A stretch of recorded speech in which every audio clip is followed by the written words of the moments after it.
happy to see you guys. Hi. I was in Detroit, went to church this morning, and, we prayed. I am so happy to see all of you. You guys are going to determine who's going to be the next president of the United States. And vice president. You guys are seriously going to make this happen. You know that. I mean, we all have PTSD from 2016, yes. But there are lessons from 2016. And one of them is that in 2016, in Michigan, we missed that election by, on average, 2 votes per precinct. Think about that. 2 votes per precinct on average. And what that tells us, right? Because we want to be motivated by optimism and understanding what we know and what we have the power to do. If we just turn out just an extra 3 or 4 more votes per district, we win. Right? Per precinct. So let's this is doable. We can do this. We will do this. We're gonna do this. We're gonna elect Joe Biden the next president of the United States. Yes, we are. Yes, we are. And you guys are gonna do it. It's so good to be back in Michigan. I've been here now a couple of times since I've been on the ticket. Joe's been here. Doug's been here. Jill's been here. And you guys are just doing it. I mean, you're working, you're organizing, you've been registering people. We're reminding people that for the first time now in the state we have early voting. And so we're telling people how easy that is to do and how convenient it can be to kind of do it on your own schedule. So that's what we're doing. Because we know there is so much at stake in this election. There is so much at stake. Look, we are in the midst of at least 4 crises that have occurred all at the same time in our nation. Some of it, in fact, a large contributor to it has been that natural disaster we experienced after 2016. But we're looking at so many challenges in our country, right? And those crises, they're right in front of us. This virus, this pandemic, and the public health crisis it has created, where we are looking in our nation at more than 225 Americans who have lost their lives in just the last several months. And so many of whom, in their last days on earth, didn't even have the benefit of having family or friends nearby to hold their hands because of the nature of this virus. We're looking at over 8.5 million people in our country who have contracted the virus, thankfully have lived, but are facing unknown long-term consequences, including what doctors are talking about, lung scarring, things of that nature. Serious pain and suffering in terms of this public health crisis. But yet, Donald Trump, now let's all thank Bob Woodward, because we know Donald Trump was informed of the nature of this virus back on January 28th, informed that it is lethal, that it could kill 5 times as many people as the flu, informed that it was airborne, informed that it could hurt children.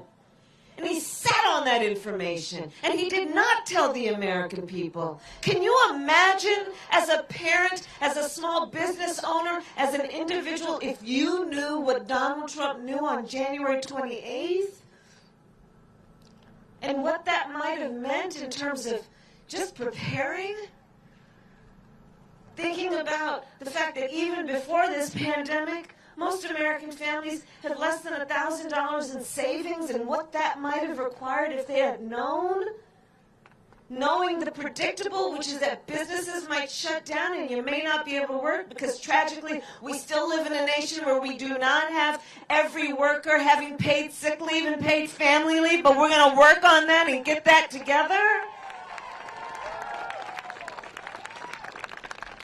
Can you imagine what we would have done? I mean, just stocked up on toilet paper? It runs the gamut. But he didn't tell us. He didn't tell the American people. And moreover, he calls it a hoax. He said he's got a ledger, essentially, right? And you're on one side of his ledger if you wear a mask, on another side of his ledger if you don't. And now look at where we are. Just in Michigan yesterday, 3,300 cases in one day, on Saturday. One of the highest numbers. A public health crisis, and in the midst of it, Troy, in the midst of this public health crisis, this man is with his boy Bill Barr in the United States Supreme Court trying to get rid of the Affordable Care Act, because you see, Donald Trump, since even before he ran, has had this weird obsession with getting rid of whatever Barack Obama and Joe Biden created. By the way, we don't need presidents with weird obsessions.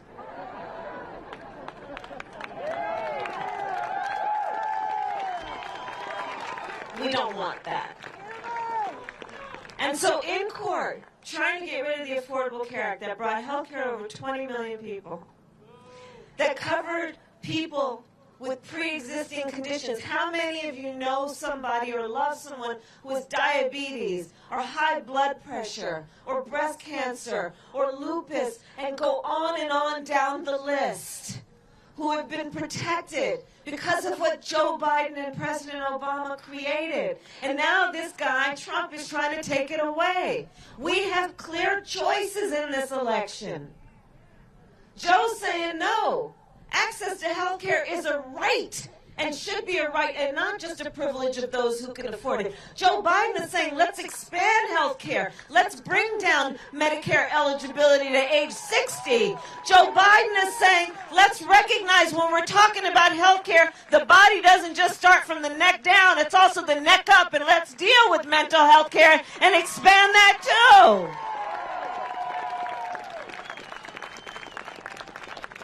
There are clear choices in terms of the path forward for America. A crisis, an economic crisis, being compared to the Great Depression. Over 30 million Americans filed for unemployment in just the last several months. People are parked and standing in food lines for hours, praying that by the time they get to the end of the line, there'll still be food left. 1 in 5 mothers in America today is describing her children under the age of 12 as being hungry. We're in the middle of a hunger crisis. We're not talking enough about that.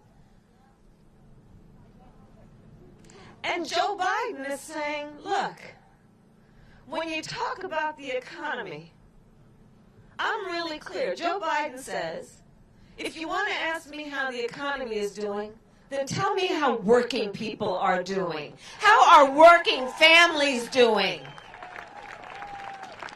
Are we respecting the dignity of work? Are we raising minimum wage to at least $15, understanding that's the floor, not the ceiling? Are we supporting working families and saying no one should pay more than 7% of their income in child care? Are we supporting working families, understanding one of the greatest assets that any family have is home ownership? And so let's have a $15,000 tax credit for first-time home buyers for down payments and closing costs. That's how Joe Biden thinks. And on the other hand, you have Donald Trump, who, when asked about how well the economy is doing, asks about how the stock market is doing, concerns himself with how rich people are doing as one of his first orders of business, passed a tax cut benefiting the top 1% and the biggest corporations of America. But you see, Joe and I are about to get rid of that.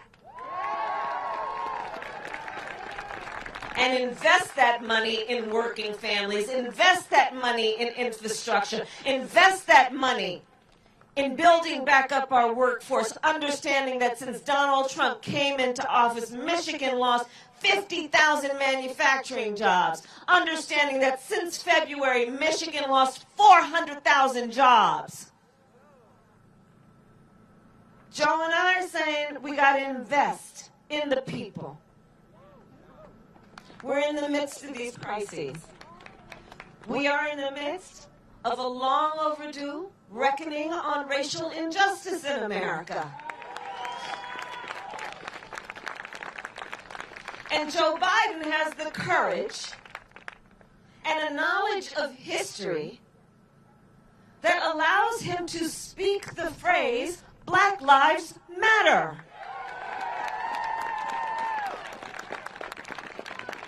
Donald Trump will never speak those words. He won't. In fact, he was on the debate stage, as we just saw the debate before last, and refused to condone white supremacists. And then doubled down by saying, stand back and stand by. Joe Biden is saying, let's deal with racial disparities. Let's acknowledge that in our country, because of this virus, 1 in 1,000 black people in America have died, and by the end of the year, if we don't get control out of it, 1 in 500 will die. He has the ability and the love of the people to understand we must speak truth and deal with these issues. We are dealing with crises in America. We are dealing with a climate crisis. You know, I come from California, Oakland, California, Oakland County. So we have something in common. We have a lot in common. We're all from Oakland. And California, the whole West Coast, I mean, including Colorado. Oh, there's a bee. Colorado, Washington State, Oregon State, California, we've all been dealing with these wildfires. I mean, literally, the whole community is burning. I've been meeting with firefighters who are fighting these wildfires, who have lost their homes while they're fighting these fires. There are firefighters that have perished. My brother-in-law is a firefighter in California. In the Gulf Coast states, we have, it's not a fly.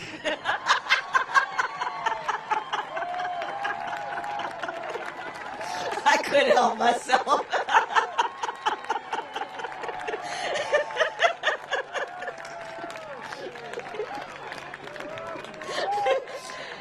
In the Gulf Coast, we've got whole communities ravaged by the storms. In the Midwest, farmers who have lost whole seasons of crops because of the floods.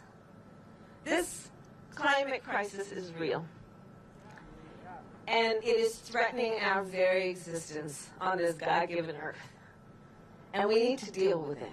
So on the one hand, you have Joe Biden who says, let's embrace the science, let's acknowledge it, and let's also see this as an opportunity in so doing to create jobs and invest in America's infrastructure, invest in renewable energy, and in that way partner up with all of our friends in the building trades and partner up with all of the smart folks who understand this is about upskilling and about expansion of jobs and creating good paying jobs that will contribute to what we all need in terms of clean air and clean water.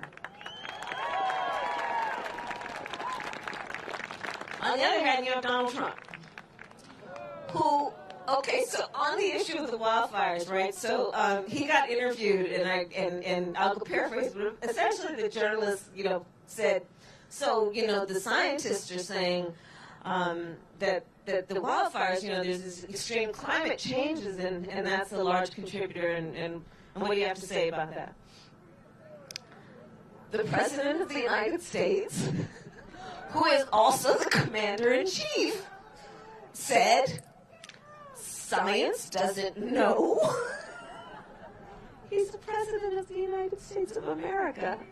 Science doesn't know. There are clear contrasts.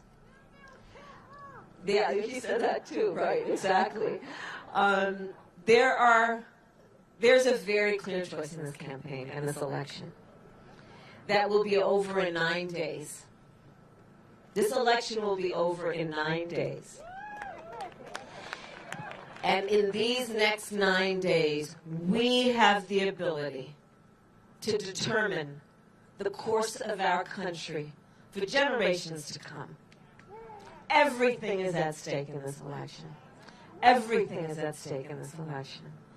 And so I'm here to thank you, Troy, for what you all have been doing, and I know are pledged to doing, standing out here this Sunday afternoon. It's cold, and knowing that it's going to be about all of us doing everything we can to fight for this country we love.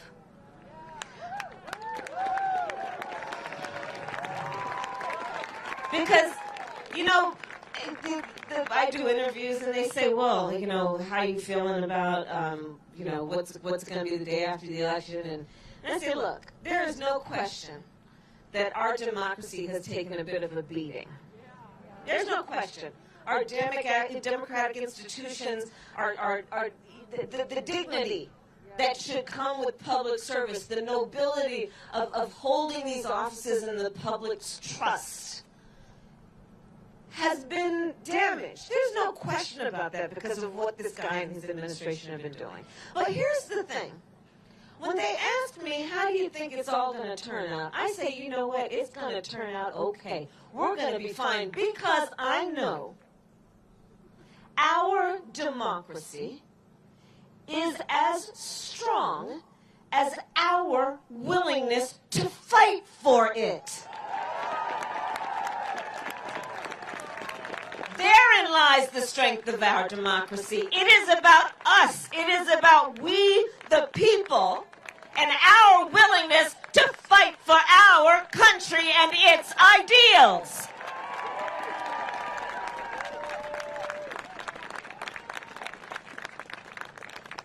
And so that's where we are. And this is that moment that is challenging us to do just that, knowing that each one of us matters. You know, there's so much about these days and this pandemic that really, I mean, you know, we had to isolate and social isolate, and that's why I can't even come around and shake everybody's hands, right? We have 6 feet apart and we're wearing masks, can't see each other's full face. You know, it sucks. It really does in so many ways, just to be frank, right? And it has made a lot of folks feel alone. And so we have to remember, in moments like this, we are not alone. And that we are all in this together. And that this is one of the many ways we can express that unity and solidarity, which is together to organize folks, to remind them their voice matters, to remind them that they have a say in the future of their country because it is our country. It is our country. And you know, Joe, he's an incredible human being. You know, I was just talking to him earlier. I mean, Joe, Joe's experienced a lot in life and a lot of suffering, more than most. And one of the things about him is, in spite of that, and every experience that he's had that maybe should cause somebody to give up, he just keeps giving. He's really a special human being in that way. And right now, because of what we have experienced, because of a president who has used the voice of the bully pulpit and the microphone that he was given by the people of our country, but he has used it in a way that has full-time been about trying to sow hate and division among us, we know that we need to heal. And we need to rededicate ourselves to unity and unifying as a country. knowing that we all have so much more in common than what separates us, wherever you live, whatever your race, whatever your gender, however old you are, no matter what language your grandmother speaks.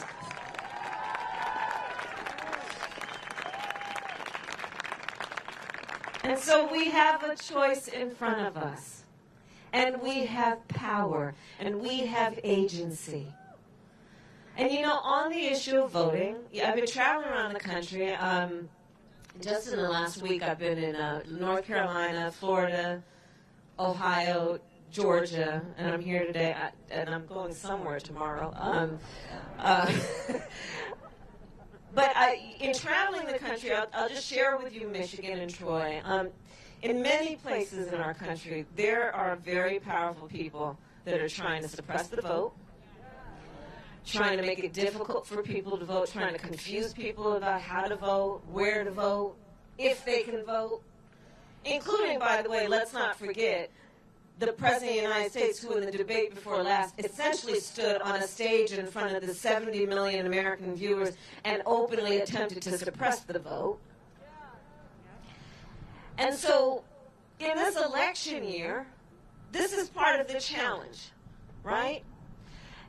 In this election year, people are feeling like, do I matter? I'm at home, I'm not really interacting with a lot of people. Am I being seen? Am I being heard? Does my voice matter? People are wondering why they should vote, if they should vote. And I have 3 reasons that I think we all know it is important to vote, and especially this year. One has to do with honoring the ancestors. So this year, sadly, we lost one of the great American heroes in Congressman John Lewis, who literally shed his blood on the Edmund Pettus Bridge with so many other heroes for the right for us to vote, fighting for the right to vote. This year, we celebrated the 100th anniversary of the passage of the 19th Amendment, honoring those suffragettes who would not stop marching and shouting and fighting for our right to vote. And we should also remember, not until 1965 could black women vote. So there's that work to be done. So we honor the ancestors when we vote, who fought for our right and fought for our democracy. We need to vote because everything is at stake. Everything is at stake. Our democracy, our access to affordable health care, our economy, our children, our environment. You guys know, it's a long list of what's at stake. So let's honor the ancestors. We know what's at stake. And then there's a third reason I think that it is important for us to know we need to vote.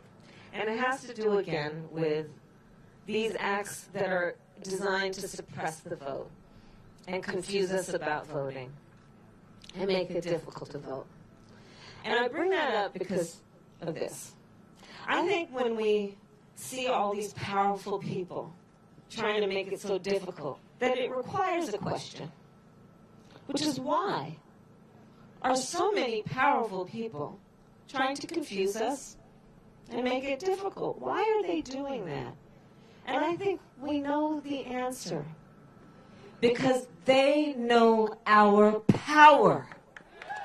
They know our power. They know when we vote, things change. They know when we vote, we win. So let's not ever let anyone take our power from us.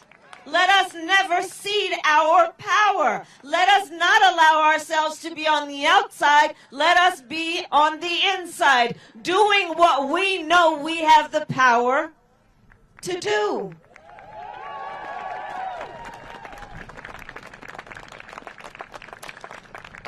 And so then my final point is this. This moment will pass. This moment will pass. And years from now, our children, our grandchildren, others, they will look in our eyes, each one of us, and they will ask us, where were you at that moment? And what we're going to be able to tell them is so much more than just how we felt at this moment. What we will tell them is what we did. We will tell them we help people register to vote. We will tell them we encourage people to early vote. We will tell them we called and we texted and we emailed everyone we knew repeated times until they almost wouldn't talk to us again, but they will. We will tell them that we did everything because we knew our power in that moment to fight born out of love of country for the future of our country. And we will tell them we elected Joe Biden President of the United States. There we are. Thank you, Troy.